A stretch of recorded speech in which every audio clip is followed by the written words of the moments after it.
প্রিয় দর্শক, আপনাদের সবাইকে স্বাগতম এনটিভির বিশেষ আলোচনা অনুষ্ঠান রণাঙ্গনের দিনগুলি দেখার জন্য।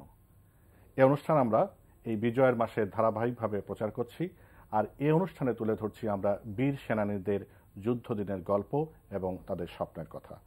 আজও আমাদের অনুষ্ঠানে দুজন বীর মুক্তিযোদ্ধা আছেন, তাদের সাথে আপনাদের পরিচয় করে দিচ্ছি। আমাদের সাথে আছেন ডক্টর এ কাইয়ুম খান, মুক্তিযোদ্ধা ও প্রাক্তন মেজর, এবং আমাদের সাথে আরও একজন মুক্তিযোদ্ধা আলমতাজ বেগম ছবি। আপনাদের দুজনকেই স্বাগত জানাচ্ছি আমাদের এই অনুষ্ঠানে। এই অনুষ্ঠানটা যেমনটি বলছিলাম, এই অনুষ্ঠানের নাম হলো রণাঙ্গনের দিনগুলি। মানে আসলে এই যে আমরা এত স্বাধীনতার এত বছর পর, ৪৫ বছর পর এসে যে নতুন প্রজন্মকে আসলে শোনাতে চাই সেই সময় আপনারা কত কষ্ট করে মানে জীবনটাকে হাতের মুঠোয় নিয়ে অস্ত্র হাতে যুদ্ধ করেছেন, সেই দিনে কথাগুলো শোনাতে চাই।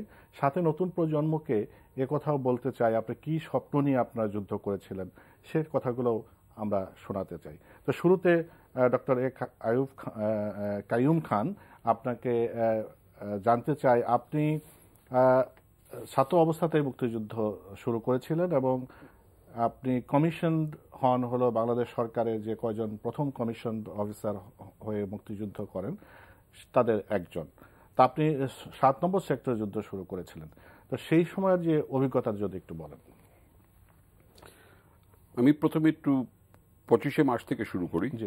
২৫শে মার্চ আমি ৭০ সনে ঢাকা বিশ্ববিদ্যালয়ে যোগ দিই ফিজিক্স ডিপার্টমেন্টে। আমরা এর আগে ১৯৬৯ সনের আন্দোলন আমরা দেখেছি, সেই আন্দোলনে আমরা অনেকে সক্রিয়ভাবে অংশ নিয়েছি। তো তখন থেকেই আমাদের মনে একটা অস্থিরতা, একটা আকাঙ্ক্ষার জন্ম দেয়। কিন্তু নির্বাচনের ৭০-এর নির্বাচনের পরে যে পরিস্থিতি হয় এবং ২৫শে মার্চে যে এরকম একটা বীভৎস ঘটনা ঘটবে, এটা কখনো আমাদের কারো কোনো দুঃস্বপ্ন এটা আমরা কল্পনা করতে পারিনি, এটার ভয়াবহতা। এবং ২৭শে মার্চ যেদিন প্রথম দিন কারফিউ ব্রেক দেওয়া হয়, আই থিঙ্ক ৩ ঘন্টার জন্য ব্রেক দেওয়া হয়েছিল, সেই ৩ ঘন্টাতে আমাকে পাকিস্তান আর্মি আটকাইছিল। I was stopped by the Pakistan army, আমাকে ধানমন্ডিতে, এবং আমাকে ট্রাকে তুলে নিয়ে যেতে চাচ্ছিল। আচ্ছা আচ্ছা। আমি ওখান থেকে কোনো রকমে বেঁচে আসি। তারপর যে এটার ভয়াবহতা খুব আরও বেশি উপলব্ধি করতে পারি, তখন আমি মানসিকভাবে একটা সিদ্ধান্ত নেই যে আমরা সবাই বাঙালি যারা বাংলাদেশে আছি, আমাদের জীবনের কোনো মূল্য নাই এবং আমাদেরকে যে কোনো সময় একজন পাকিস্তানি হত্যা করলে তার কোনো জবাবদিহিতাও করতে হবে না। এবং ওই উপলব্ধি থেকেই যে মানে এখন যুদ্ধ করতে হবে, হ্যাঁ, আমার উপলব্ধিটা ছিল যে আমরা এভাবেও মৃত, ওভাবেও মৃত।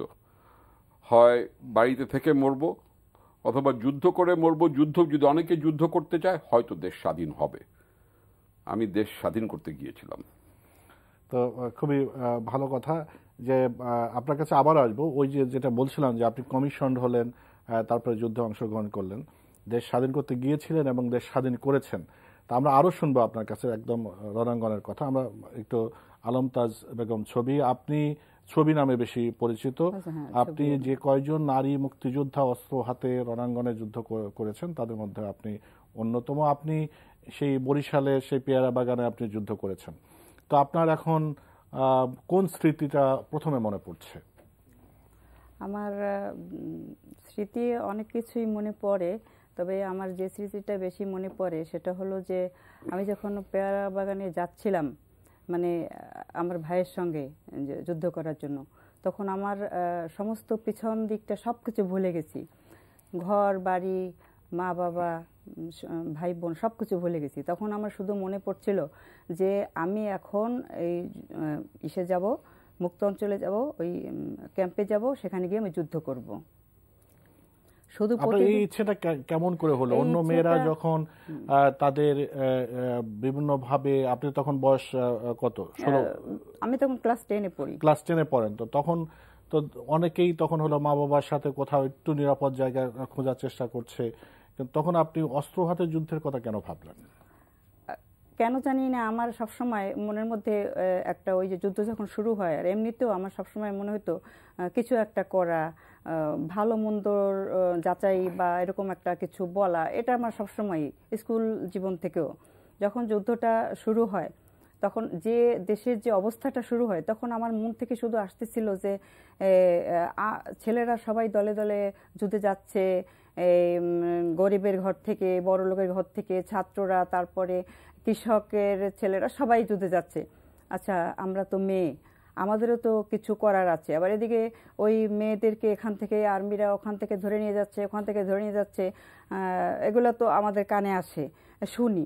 তো আমরা কি করতে পারি? এমনিতেও আমার ধারণা হয়েছে এরকম যে যদি বাড়ি ঘরে থাকি, এমনিতেও তো যেভাবে সারা দেশ আর্মি টহল দিয়ে বেড়াচ্ছে, তো খুঁজে খুঁজে একসময় বের করে ফেলবে। তার চেয়ে দেশের জন্য কিছু করি, এই ভেবে আমার ভাই আগেই মুক্তিযুদ্ধে যাওয়ার জন্য সে তৈরি। ফিরোজ কবির, ও বিএম কলেজের ছাত্র ছিল। তখন ওর সঙ্গে আমি কথা বললাম যে ভাইয়া, তুমি তো যাচ্ছ, তুমি আমাকেও নিয়ে যাও, আমিও কিছু একটা করি। তখন ভাইয়া বললো, ঠিক আছে, যদি তুই যেতে চাস তো চল আমার সঙ্গে।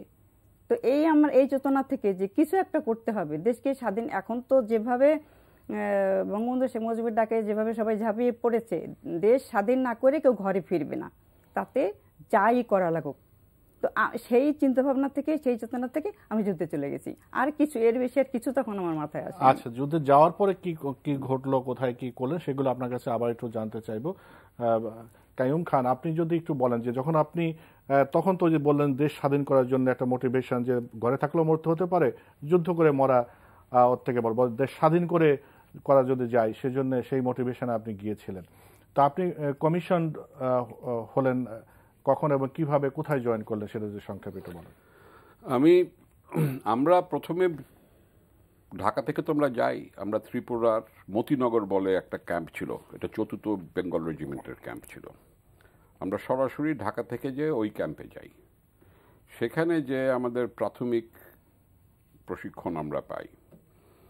এবং মতিনগরে থেকে অনেক সেনাবাহিনীর লোক, ছাত্র, কৃষক, সাধারণ জনতা যারা যুদ্ধ করতে আসছে, এরকম একটা ক্যাম্প ছিল। তো তখন মুক্তিবাহিনীকে পুনর্গঠন করা হচ্ছে। ওই সময় আমরা দেখতে পেলাম যে ছোট ছোট দল, গ্রামের ছেলেদেরকে দিয়ে তৈরি, 3 জন 4 জন করে এক একটা দলে। তাদের অস্ত্র হলো জন প্রতি 2টা গ্রেনেড এবং দলনেতার কাছে একটা পিস্তল। আচ্ছা, যাদেরকে দেশের ভিতরে পাঠানো হচ্ছে পাকিস্তান আর্মিকে ব্যস্ত রাখা, যাতে 2টা কারণ। একটা হলো যাতে মুক্তিবাহিনী মরে গেছে এটা যেন দেশের লোক কখনোই না মনে না করে, মুক্তিবাহিনী আছে, যুদ্ধ চালিয়ে যাচ্ছে। এবং দ্বিতীয় কথা হলো এই সুযোগটা ব্যবহার করা, মুক্তিবাহিনীকে গড়ে তোলা। এর জন্য দরকার ছিল লোকজনকে রিক্রুট করা এবং প্রশিক্ষণ দেওয়া, সমস্ত দেশকে বিভিন্ন সেক্টরে একটা তো পরিকল্পনা লাগে, তো একটা পরিকল্পনা অর্গানাইজেশন তো লাগে, সেটা হচ্ছিল। তার মধ্যে আবার অস্ত্রশস্ত্র, গোলা বারুদের প্রচুর অভাব ছিল। ওই সময় বাংলাদেশ সরকার উপলব্ধি করেছিল যে যুদ্ধ চালায় যেতে হলে তাদের যুদ্ধের নেতৃত্বের জন্য অফিসার দরকার। তারা অফিসারের জন্য সমস্ত বাংলাদেশ ঘুরে তারা ইন্টারভিউ করে লোক বাছাই করেছিল। আমি সেই বাছাইতে আমাকে নেওয়া হয় এবং আমাকে নিয়ে আমরা সবাই যাই জলপাইগুড়ি ডিস্ট্রিক্টের উত্তর পূর্ব দিকের একটা প্রশিক্ষণ ক্যাম্প, সেই ক্যাম্পের নাম মূর্তি। ওখানে আমাদের প্রশিক্ষণ হয়। আমরা 60 জন ছিলাম। 60 জনের মধ্যে একজন ছিল বঙ্গবন্ধু সন্তান শেখ কামাল উদ্দিন। আচ্ছা, 60 জন আপনারা ওখানে প্রশিক্ষণ নিয়ে বিভিন্ন সেক্টরে ভাগ হয়ে যায়। হ্যাঁ, আপনার ভাগ পড়ে 7 নম্বর সেক্টরে। 7 নম্বর সেক্টরের 3 নম্বর সাবসেক্টর, যেটা ছিল চাঁপাইনবাবগঞ্জ শিবগঞ্জ থানা। আমার অধিনায়ক ছিল 3 নম্বর সাবসেক্টরে ক্যাপ্টেন মহিউদ্দিন জাহাঙ্গীর। তিনি কতদিন আগে পাকিস্তানের উনি কর্মরত ছিলেন, উনি ইঞ্জিনিয়ার কোরের অফিসার ছিলেন। উনি কারাকোরাম হাইওয়ের ওখানে একজন বিস্ফোরক বিশেষজ্ঞ হিসাবে কাজ করছিলেন। উনি পালিয়ে আসেন আরও 3 জন সেনা কর্মকর্তার মধ্যে। তার মধ্যে একজন ছিলেন যিনিও শাহাদাত বরণ করেছেন, ক্যাপ্টেন সালাউদ্দিন প্রথম বেঙ্গলে। আরেকজন ছিলেন ক্যাপ্টেন খায়রুল আনোয়ার আরেকজন ছিলেন ক্যাপ্টেন সুলতান শাহরিয়ার রশিদ খান। তো আমি আপনার কাছে আরেকবার আসবো, ক্যাপ্টেন মহিউদ্দিন জাহাঙ্গীর, তার প্রতি আমাদের অনেক শ্রদ্ধা। আমরা তাকে আমরা বীরশ্রেষ্ঠ উপাধি দিয়েছে সরকার তার বীরত্বের জন্য। তার সাথে যুদ্ধের অভিজ্ঞতা আপনার নিশ্চয়ই আছে, সেই কথা আপনার কাছে শুনবো। আমরা একটু আলমতাজ বেগম ছবি আপনার কাছে আসি। আপনি তো ক্যাম্পে গেলেন, ক্যাম্পে আসলে আপনাকে তো অবশ্যই অস্ত্র বা গ্রেনেড এগুলো দেওয়া হয়েছিল। আপনার আসলে কি দায়িত্ব দেওয়া হয়েছিল, আপনি কি করতেন? আমার প্রথম দায়িত্ব ছিল ওই প্রশিক্ষণ, তো ওখানে গেলে তো প্রশিক্ষণ নিতে হয়, কারণ রাইফেল চালানো, তারপরে হ্যান্ড গ্রেনেড থ্রো করা, এসএলআর, মানে যেসব অস্ত্র ওখানে ছিল সেগুলো আগে শেখানো হয়। এইটা প্রথম আমাকে শেখানো হতো। আর হলো অস্ত্র কিভাবে পরিষ্কার করতে হবে, আর যুদ্ধাহত মুক্তিযোদ্ধাদের সেবা করা, আর ওদের রান্নাবান্না করা, খাওয়ানো, এই দায়িত্বগুলো তো ছিলই। আরও দায়িত্ব ছিল যে ওই মুক্তাঞ্চল পাহারা দেওয়া, দুজন করে, ওই মুখে দুইজন, ওই মুখে, মানে যেখান থেকে মানে যে পর্যন্ত আমাদের এলাকা, সে কোনো লোক যদি আসে তার আইডেন্টি নিয়ে, তার পরিচয় নিয়ে তারপর তাকে ঢুকতে দেওয়া। সে কি আমাদের মুক্তিযোদ্ধাদের কেউ নাকি বাইরের কোনো লোক, এটা ছিল দায়িত্ব। এরপরে ওই অপারেশনে যাওয়ার জন্য আর কি তৈরি করার জন্য আর প্রশিক্ষণ দেওয়া হতো আমাদেরকে। এই প্রথম ওই কাজগুলি আমি করেছি, পরে আমাকে অপারেশনের জন্য শেখানো। আপনি কি কোনো অপারেশনে অংশ নিয়েছেন? জি, আমি অপারেশনে অংশ নিয়েছি। ওখানে আমাকে আমার প্রথম যে কাজটা ছিল, যেটা বেশ একটা কি বলে, ওই আমি তো একটা মধ্যবিত্ত করের ক্লাস 10-এর একটা মেয়ে, আমাকে মানে জাতীয় শত্রু নিধন এরকম একটা কাজ ওখানে, মানে যুদ্ধবিরোধী যে লোক, যুদ্ধের বিপরীতে যে সব লোক কাজ করে, রাজাকার, যাদেরকে এক কথায় রাজাকার বলে, ওদেরকে করে বাছাই করে ওদেরকে নিয়ে আসা হতো, মানে ধরে আনা হতো। ধরে আনা হলে ওদেরকে গুলি করে মেরে ফেলা হতো। তো আমি যাওয়ার কিছুদিন পরেই আমাকে এরকম একজন রাজাকার ধরে আনা হলো। আমাকে বলা হয়নি, আমি বলেছি যে এইটা আমি করব। তো রাইফেল চালানো তখন আমাকে শেখানো হয়ে গেছে। তখন আমি রাইফেল 303 রাইফেল দিয়ে আমি ওই রাজাকারটাকে গুলি করলাম। এই আমার প্রথম। আপনি কতজন কে এরকম মারতে হয়েছে? আমি সামনাসামনি গুলি করেছি একজন, সামনাসামনি বেয়নেট চার্জ করেছি একজন, আর এমনিতে গ্রুপের সঙ্গে যুদ্ধ যখন হয়েছে, ওই আমাদের তো বেশিরভাগই গেরিলা নিয়মে কাজ করতেছে, কারণ অস্ত্রশস্ত্র আমাদের কম ছিল। পাক আর্মিদের সঙ্গে তো আমাদের যে মুক্ত এলাকা যতটুকু ছিল তার মধ্যে বেশ গেরিলার নিয়মে কাজ না করলে তো ওদের আক্রমণ তো আমরা করতে পারবো না, প্রতিহত করতে পারবো না। আর সেইভাবে ছোট ওদের সঙ্গে ছোট গ্রুপ অপারেশনে আমি গিয়েছি। আর একটা বড় অপারেশন ছিল আমার ওই আটগড় কোরিয়ানাতে। আচ্ছা, সে কথা আরো শুনবো। কাইয়ুম খান, আপনার কাছে যেটা জানতে চাই সেটা হলো যে যেটা বলছিলেন যে ক্যাপ্টেন মহিউদ্দিন জাহাঙ্গীর আপনার কমান্ডার ছিলেন, তার নেতৃত্বে তো যে যুদ্ধে তিনি নিহত হন, সেটা অবশ্যই সেখানে আপনি ছিলেন। সেটা কি একটু বলবেন যে সেটা কোথায়, কিভাবে? উনি শাহাদাত বরণ করেন চাঁপাইনবাবগঞ্জের যুদ্ধে। চাঁপাইনবাবগঞ্জ, আপনি যদি এলাকাটা চেনেন, চাঁপাইনবাবগঞ্জ মহানন্দার তীরের অবস্থিত, এবং মহানন্দা একটা বেশ বড় নদী। আমি বলবো আপনার প্রস্থ হবে প্রায় 100 গজের বেশি, 5 থেকে 7 মিটার গভীরতা।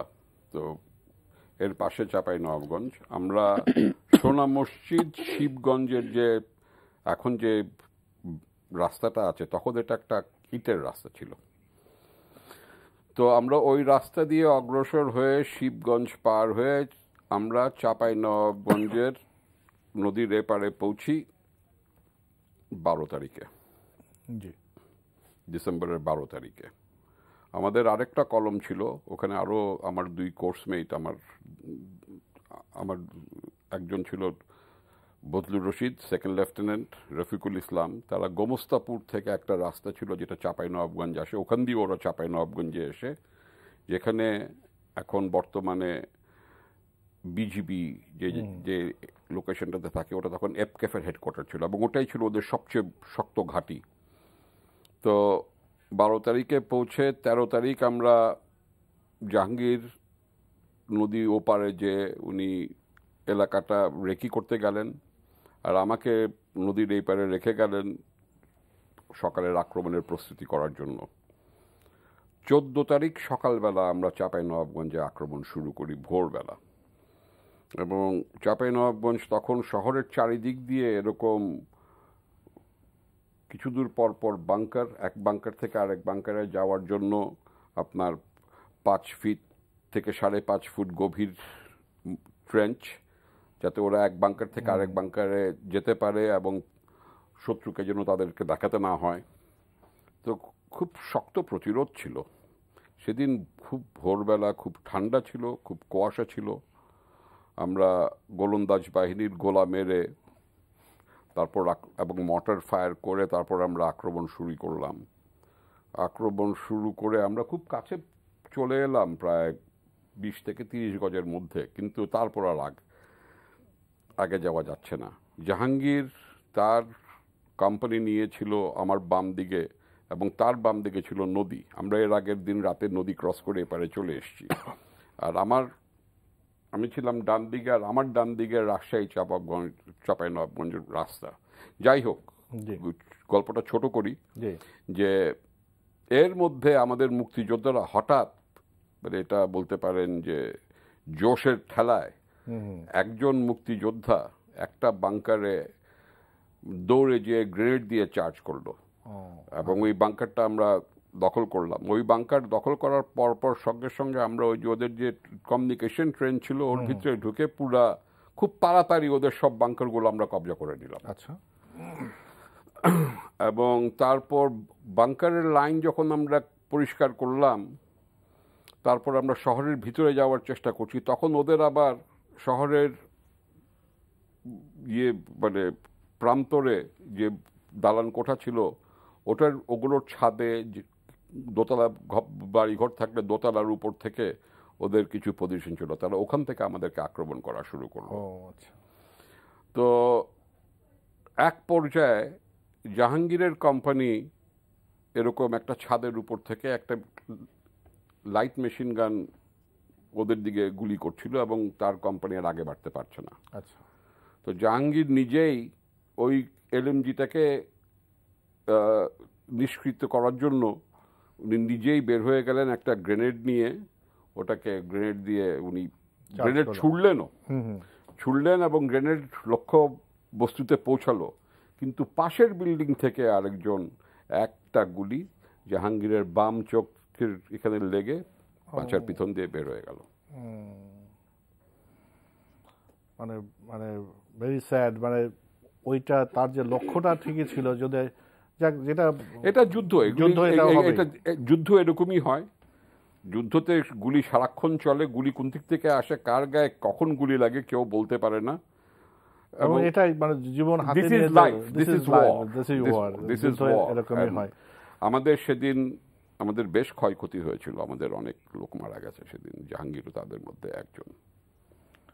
তার প্রতি আবারও স্যালুট দিই। আলমতাজ বেগম, আপনার কাছে আসি, একটু যদি বলেন যে আপনি তো বলছিলেন যে যারা মুক্তিযুদ্ধ বিরোধী রাজাকার তাদেরকে কিভাবে গ্রেনেড চার্জ করে মারলেন, সেটা তো আছে, এবং অন্যান্য আপনি অপারেশনে অংশগ্রহণ করেছেন। তো সাথে আমি শুনেছি যে মুক্তিযুদ্ধ চলাকালেই আপনার একজন মুক্তিযোদ্ধার সাথে আপনি বিবাহ বন্ধনে আবদ্ধ হন, এবং সেটা একটা বেশ ঘটা করে হয়েছিল, এবং সেটা যদি একটু বলেন শুনি, কোন প্রেক্ষাপটে কিভাবে এটা হলো? এটা হচ্ছে আমাদের পারিবারিকভাবেই আমার মেজো ভাইয়ের কলেজের বন্ধু ছিল, ওরা একসাথে মুক্তিযুদ্ধে গেছিল, এবং ওর সঙ্গে আমাদের পারিবারিকভাবেই আমাদের একটা এরকম আলোচনা হয়েছিল। কিন্তু সবাই মুক্তিযুদ্ধে চলে যাওয়ার পরে ওখানে আমার বড় ভাইয়ের সমর্থনে, আমার মেজো ভাইয়ের সমর্থনে আর মুক্তিযোদ্ধাদের সমর্থনে ওখানে তারা বলল যে আমরাই এটা করি। তখন এটার ঘটা বলতে অস্ত্র, গ্রেনেড, বুলেট এই ছিল উপহার, আর যুদ্ধের কথা এবং ওই মুক্তিযুদ্ধের চেতনা এই ছিল মানে কথাবার্তা আর কি। বিবাহ যেভাবে হয়, গান বাজনা এই সেই, এটা ছিল এই ধরনের। এটার ছিল আমাদের যেমন দেশকে স্বাধীন করতে হবে, আমাদের এই যে একটা শপথ থাকে, এটা একটা শপথের মতো ছিল। মানে বিয়েটাও একটা শপথ আর কি, আপনার বুলেট উপহার দিয়ে এবং রাইফেল উঁচিয়ে তারা সম্মাননা জানিয়েছিল আমাদেরকে, বিবাহের যে একটা করা। আপনার কাছে আবার আসবো, আপনার কাছে একটু আসে। আপনি একটা বই লিখেছেন আপনার অভিজ্ঞতা থেকে, bitter sweet victory, a freedom fighters tale. তো বইটার নামটা একটু ইন্টারেস্টিং আমার কাছে মনে হচ্ছে, বিটার সুইট। তার মানে আপনার বিটারনেস কিছুটা অভিজ্ঞতা আছে, ওদের সুইটনেসও কিছু আছে। তো আপনার মেমোরি, বিটার কোনো মেমোরি আছে যেটা আপনি এই মধ্যে শেয়ার করতে? দেখেন, জীবনে বিটারনেস তো থাকবেই। বিটারনেস ছাড়া অতৃপ্ত আশা আকাঙ্ক্ষা থেকে তো বিটারনেস হয়, তো তা তো নিশ্চয়ই থাকবে। এই বইটার নাম বিটার সুইট ভিক্টরি কেন দিয়েছি, বইটার বাই দ্য ওয়ে বইটা এখন আমরা এটার বাংলা অনুবাদ হয়ে গেছে। আমরা আশা করছি যে সামনের বই মেলাতে বাংলা ভার্সনটা পাওয়া যাবে। বাংলাটা বের করছেন বেঙ্গল ফাউন্ডেশন পাবলিকেশনস। বিটারনেস কেন, যে মুক্তিযুদ্ধের সময় আমাদের যেসব আশা আকাঙ্ক্ষা ছিল, সেই আশা আকাঙ্ক্ষাগুলো কিন্তু 10ই এপ্রিল আমাদের অস্থায়ী সরকার যে স্বাধীনতার ঘোষণা দিয়েছিল, এবং তারা যে দলিলটা এখনও আছে, এটা গ্যাজেট করা হয়েছে, এই দলিলটাতে স্বাধীনতার ঘোষণার পিছনে তারা 3টা কারণ উল্লেখ করেছিলেন। একটা ছিল মানুষের মধ্যে সমতা, মানুষের মর্যাদা এবং সামাজিক ন্যায় বিচার, এই 3টা উদ্দেশ্য। তো মুক্তিযুদ্ধ হয়েছিল এই 3টাকে প্রতিষ্ঠিত করার জন্য। আজকে স্বাধীনতার 45 বছর পরে বাংলাদেশে কি মানুষের মধ্যে সমতা আছে? বাংলাদেশে কি সব মানুষের মর্যাদা আছে? বাংলাদেশে কি সামাজিক ন্যায় বিচার আছে? যদি থাকে তাহলে আমার বিটারনেসের কোনো কারণ নাই, আর যদি না থাকে তাহলে আমার বিটারনেসের অনেক কারণ আছে। খুব সুন্দর করে বলেছেন। এই বিষয়ে আমরা আপনার কাছে আবারও আসবো। আমরা একটু আলমতাজ বেগম ছবি, আপনি যদি একটু বলেন, আপনি যেটা বলছিলেন যে সামাজিক ন্যায় বিচার, আপনি তো একটা স্বপ্ন নিয়ে মুক্তিযুদ্ধে গিয়েছিলেন।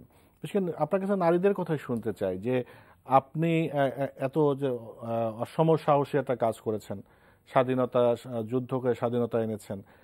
এই বাংলাদেশে নারীর মর্যাদা আপনি কিভাবে দেখতে চেয়েছিলেন, সেটা কতটুকু বাস্তবায়ন হয়েছে? বাংলাদেশে নারীর মর্যাদার বাস্তবায়ন বলতে গেলে স্বাধীনতার পর অনেকগুলো বছর পার হয়েছে, তাতে অনেকটাই একটু অসামঞ্জস্যপূর্ণ হয়তো ছিল বা কিন্তু আস্তে আস্তে যত স্বাধীনতার দিন বছরগুলি যত বাড়ছে, নারীদের মর্যাদা তত কিন্তু আসছে। প্রধানমন্ত্রী শেখ হাসিনা নারীদের মর্যাদা দিতে যথেষ্ট পরিমাণে সচেষ্ট এবং হচ্ছেও। আমি বলবো যে আগে যেরকম ছিল, স্বাধীনতার পর যেরকম একটা অবস্থা ছিল, তার চেয়ে এখন নারীদের অবস্থান অনেকটাই এগিয়ে গেছে। এটা মানে আপনার মনে হয়? এবং এটা আমার মনে হয় আরো এগিয়ে, ইনশাল্লাহ আরো এগিয়ে যাবে, আমি আশাবাদী। কাইয়ুম খান, আপনাকে যেটা বলছেন যে বিটারনেস, সাথে আরেকটা প্রশ্ন করি। ধরুন আপনারা যুদ্ধ করেছেন, আপনি শুরুতে বলছিলেন যে অনেক যোদ্ধা যাদেরকে গ্রেনেড এবং পিস্তল দিয়ে দেশের ভিতরে পাঠিয়ে দেওয়া হলো, অনেক গ্রামের দামাল ছেলেরা, হয়তো একদম নিম্ন মধ্যবিত্ত পরিবারের ছেলে, মানে যে যেভাবে পেরেছে মুক্তিযুদ্ধে অংশগ্রহণ করেছে। তো অনেকে আত্মহত্যা দিয়েছে, জীবন দিয়েছে, অনেকে পঙ্গু হয়েছে। এই যে স্বাধীনতার এত বছর পরে এসে আপনার কি মনে হয় যে সেই সব মুক্তিযোদ্ধাদের আমরা বিভিন্নভাবে শ্রদ্ধা জানিয়েছি, কিন্তু সেটা কি যথেষ্ট? আপনার কাছে কি মনে হয়? দেখেন, যেখান থেকে আপনি প্রশ্নটা শুরু করেছিলেন ওটাকে আগে বলি, যে যুদ্ধের প্রাথমিক অবস্থায় যেই যোদ্ধারা গ্রেনেড নিয়ে এবং পিস্তল নিয়ে শত্রুর সামনে যে শত্রুকে হয়রানি করার চেষ্টা করেছে, তারা বেশিরভাগ মারা গেছেন। তারা বেশিরভাগ আর ফিরেন নাই। বাড়িতেও ফেরেন নাই, ক্যাম্পেও ফেরেন নাই। আচ্ছা, তো এই মানুষগুলো সবাই মারা গেছেন। তাদের কজনের নাম সরকারিভাবে বেসরকারিভাবে আপনি জানেন? বাংলাদেশে এই ছেলেদের থেকে আর কোনো এর থেকে বড় বীর ছিল যে পাকিস্তান আর্মির মোকাবেলা করছে গ্রেনেড নিয়ে আর পিস্তল নিয়ে? হ্যাঁ, সাংঘাতিক সাংঘাতিক ব্যাপার। আমরা জাতি হিসাবে তাদের জানার চেষ্টা করেছি, তাদের নামগুলো জানার চেষ্টা করেছি। স্বাধীনতার যুদ্ধের পরে কিন্তু স্বাধীনতা মুক্তিযোদ্ধাদের তালিকাটা তৈরি হচ্ছে দীর্ঘদিন ধরে।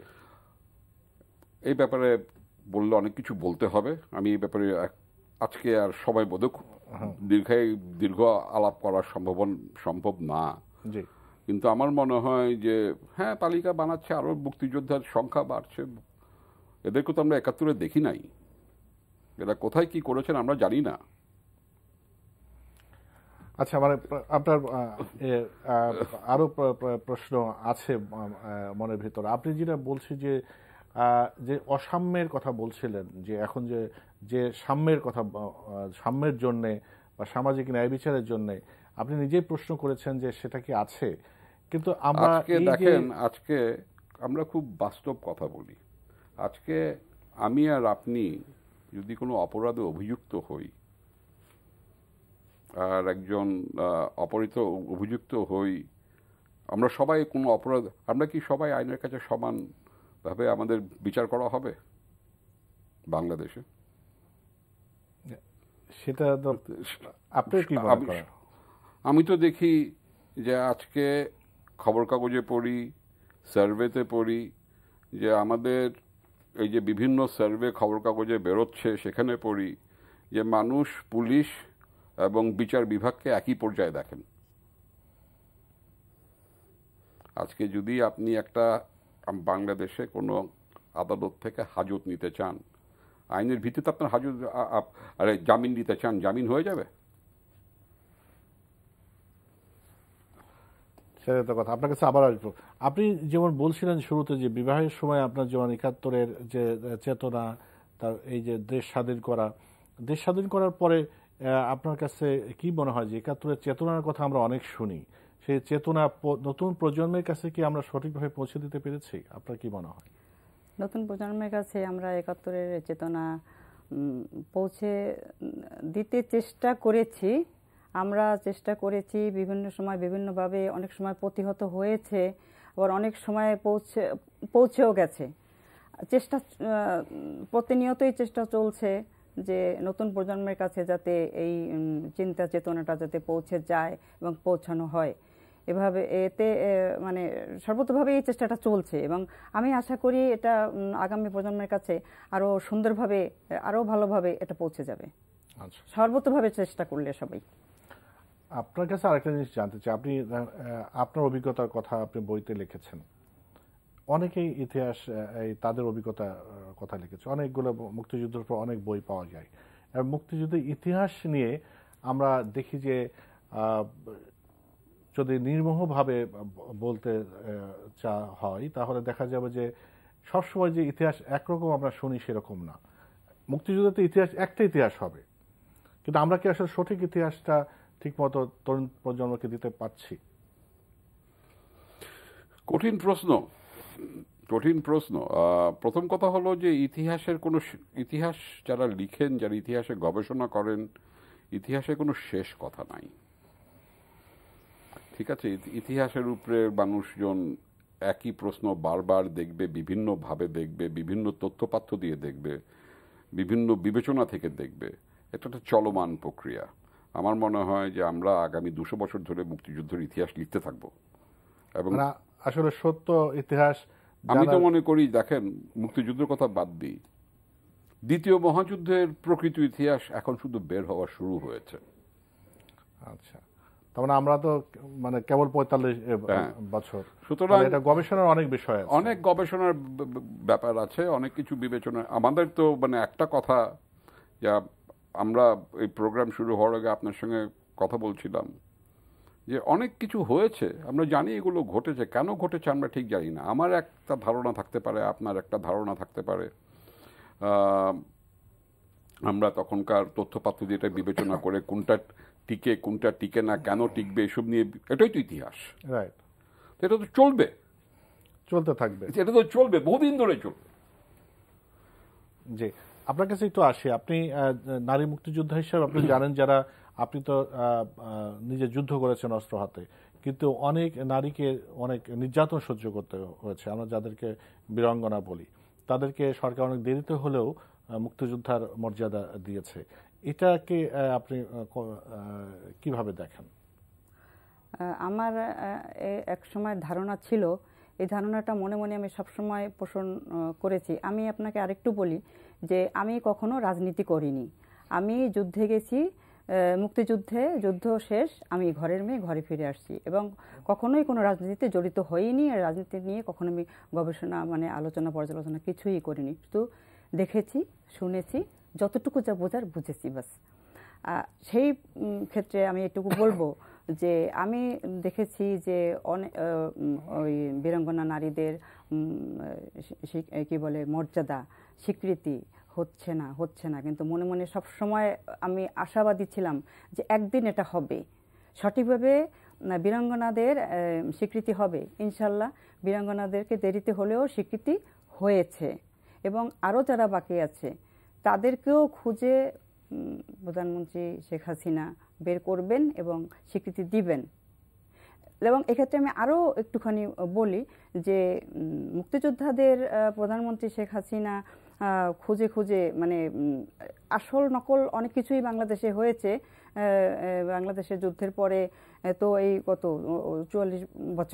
45 বছরে তো কত আসলো কত গেল এই মুক্তিযোদ্ধা, কতবার নাম হলো আবার নাম বাদ হলো, কিন্তু সত্যিকারের অরিজিনাল অনেক মুক্তিযোদ্ধার নাম এইসব দুর্বিপাকে কিন্তু পিছনে পড়ে গেছে।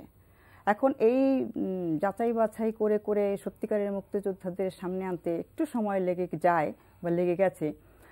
মুক্তিযোদ্ধাদের, সত্যিকারের মুক্তিযোদ্ধাদেরও অনেক স্বীকৃতি হয়েছে, লিপি কি বলে ওটাকে, ওই লিস্টিতে ওনাদের নামভুক্ত হয়েছে এবং যারা বাকি আছেন বা যারা এখনও এ পর্যন্ত আসতে পারেননি, আমি আশাবাদী প্রধানমন্ত্রী শেখ হাসিনা ওনাদেরকেও বেছে বেছে সঠিকভাবে ওনাদেরকে স্বীকৃতি দিবেন এবং এই নথিভুক্ত করবেন।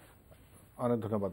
আপনার কাছে আজকে শুরুতে যেটা বলছিলেন যে যারা যে দামাল ছেলেরা যে পিস্তল হাতে এই পাকিস্তানের তালিকায় তাদের নাম নাই, তালিকায় তো তাদের নাম নাই, নাই, তাহলে এখন আমি দু একটা আমি নিজে জানি, যেমন আমাদের এলাকায় যিনি মুক্তিযুদ্ধ করেছেন অনেকেই কিন্তু এই দেখেন এখন আপনি এই সার্টিফিকেট আনার লাইনে তারা যায়নি। তারা মনে করেছে যে যুদ্ধ করেছে, আমি সার্টিফিকেট কেন লাগবে। এখন যে নতুন তালিকা করা হচ্ছে, এই প্রক্রিয়াটা কি? প্রক্রিয়াটা তো আমার কাছে মনে হয় যে প্রক্রিয়াটার মধ্যে অনেক বেশ ত্রুটিপূর্ণ।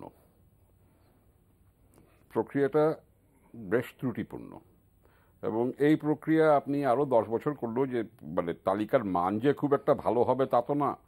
এবং তার মধ্যে আমরা কারা এটাও চিন্তা করতে হবে। আমাদের সচিব পর্যায়ের মানুষরা ভুয়া মুক্তিযুদ্ধ সার্টিফিকেট নিয়ে সুবিধা নিচ্ছেন, এটাই তো হলো আমাদের মানসিকতা এবং একটা ত্রুটিপূর্ণ প্রসেস। তো কি হবে? সেটাই কি হবে নিয়ে আপনার কাছে এটা প্রশ্ন করি। সেটা হলো আপনি যেটা বলছিলেন যে যে চেতনা নিয়ে মুক্তিযুদ্ধ শুরু হয়েছিল সেটা নিয়ে আপনার অনেকগুলো কোশ্চেন আছে। তাহলে আমাদের তো কেবল 45 বছর, আমাদের তো আরো সময় আছে, আমরা তো অনেক অর্জনও আছে। তো সেক্ষেত্রে আমাদের সেই চেতনাগুলো বাস্তবায়ন করার জন্য আমাদের আসলে এখন কি করা উচিত বলে মনে করেন? দেখেন, আমাদেরকে প্রথমে আমরা একটা খুব মৌলিক প্রশ্ন, একটা প্রজাতন্ত্রের নাগরিকরা যে দায়িত্ব যেটা আশা করতে পারে, আমরা কি প্রজাতন্ত্রের নাগরিক না কোনো রাজ্যের নাগরিক? না, এরকম আমরা তো এগুলো খুব ফান্ডামেন্টাল প্রশ্ন, সমাজকে এগুলোর জবাব দিতে হবে। এখন তো আমরা একটা আপনি সেই একজন যোদ্ধা যিনি মুক্তিযুদ্ধ করে দেশ স্বাধীন করেছেন। আমরা একটা স্বাধীন দেশের নাগরিক। আমরা স্বাধীন দেশের নাগরিক। আমাদের পতাকা আছে, আমাদের সংবিধান আছে, আমাদের সরকার আছে, আমাদের সেনাবাহিনী আছে, আমাদের সব কিছু আছে। চিন্তা চেতনায় কোথায় আছি আমরা? আচ্ছা, চিন্তা চেতনার মানুষ জগৎ নিয়ে আপনি প্রশ্ন তুলেছেন। আপনার কাছে আসবো, আমাদের একদম সময় কম, আপনার হয়তো 30 সেকেন্ড বা 1 মিনিট সময় পাবেন। আপনার কাছে একদম সংক্ষেপে 2 কথার উত্তর দেবেন। আপনার এই মুক্তিযুদ্ধ করেছেন, দেশ স্বাধীন করেছেন, আপনার কি এই 45 বছর এসে আপনার মনে কি কোনো আক্ষেপ আছে যে যেটা আপনি বলতে চান যে এই আক্ষেপটা আমার রয়ে গেছে? আমার এই 45 বছর পরে আজকে আমার মনে কোনো আক্ষেপ নেই, এবং আমি এখন স্বাধীন বাংলাদেশে আমি নিঃশ্বাস নিতে পারতেছি। এবং আমি মনে করি যে যেটা বলি যে এত বড় অসুখ থেকে আল্লাহ যে আমাকে আবার বাঁচিয়ে ফিরিয়ে দিয়েছেন, যে বাংলাদেশের স্বাধীন বাংলাদেশে আমি আরও কিছুদিন বাঁচবো বলে, স্বাধীন দেশের মাটিতে আরও কিছুদিন বাঁচবো বলে আল্লাহ আমাকে ফিরিয়ে দিয়েছেন আমার মনে হয়। আর একটা কথা আমি যেটা বলবো যে যে প্রধানমন্ত্রী শেখ হাসিনা যুদ্ধাপরাধীদের যেভাবে বিচারাধীন উনি করেছেন, বিচারাধীন উনি বিচার করছেন, তাতে আমি ওনাকে ধন্যবাদ জানাই। এবং এইভাবে আরও যারা ছড়িয়ে ছিটিয়ে এবং যুদ্ধাধীন যারা বিচারাধীন যারা আছেন তাদেরকে যেন ওইভাবে উনি আরও যাতে করতে পারেন, এই তাদেরকে বিচার সঠিকভাবে উনি তাদেরকে বিচার করতে পারেন, এবং যাতে যেন তাহলে দেশ আরও উন্নত হবে। এবং আমি তার এইটা আশাবাদী যেন যুদ্ধাপরাধীদের সঠিক বিচার আরও হয়, এবং আরো যারা বাকি সবার বিচার করবেন ইনশাআল্লাহ, এটা আমরা সবাই চাই, আমরা আশা করি। আমরা আপনার কথা দিয়ে শেষ করবে অনুষ্ঠান। ডক্টর এ কাইয়ুম খান, আপনি যদি একটু বলেন, আপনার বইকে নিয়ে আপনি প্রশ্ন করেছিলেন যে বিটার সুইট ভিক্টরি, বিটারের কথা আপনি কিছুটা বলেছেন, তো what is your sweetness? Victory itself. আমরা মুক্তিবাহিনী, আমাদের পায়ে জুতা নাই, অস্ত্র থাকলে গুলি নাই, এই নিয়ে আমরা যুদ্ধ করেছি। এবং যুদ্ধ করে আমরা যেভাবেই হোক আমাদের মতো করে আমরা শত্রুকে এ দেশ থেকে বিতাড়িত করেছি। Isn't that sweet? Of course, it's a very much a sweet thing. আমরা এই যে সুন্দর যে যারা দুজনে যেটা বলেছেন যে victory itself is a sweet thing, এবং আমরা এটা নিয়েই সামনের দিনে এগিয়ে যেতে চাই সেই প্রত্যাশা করি। প্রিয় দর্শক, আপনারা দেখলেন রণাঙ্গনের দিনগুলি। আমরা দুজন বীর মুক্তিযোদ্ধাকে আমন্ত্রণ জানিয়েছিলাম আমাদের অনুষ্ঠানে। তারা হলেন ডক্টর এ কাইয়ুম খান, মুক্তিযোদ্ধা প্রাক্তন মেজর, এবং আলম তাজ বেগম ছবি, মুক্তিযোদ্ধা। তাদের কথা শুনলাম এবং তাদের আশার কথা শুনলাম, স্বপ্নের কথা শুনলাম, কিছু আক্ষেপের কথাও বলেছেন এ কাইয়ুম খান। সেটা ধীরে ধীরে আমরা অর্জন করতে পারবো, সামাজিক ন্যায় বিচার এগুলো। আর আমরা এ পর্যন্ত আজ রাখছি। আগামীকাল আরও দুজন মুক্তিযোদ্ধার সাথে আমরা রণাঙ্গনের দিনগুলিতে আলোচনা করব। আজ এ পর্যন্তই। আপনারা সবাই ভালো থাকবেন।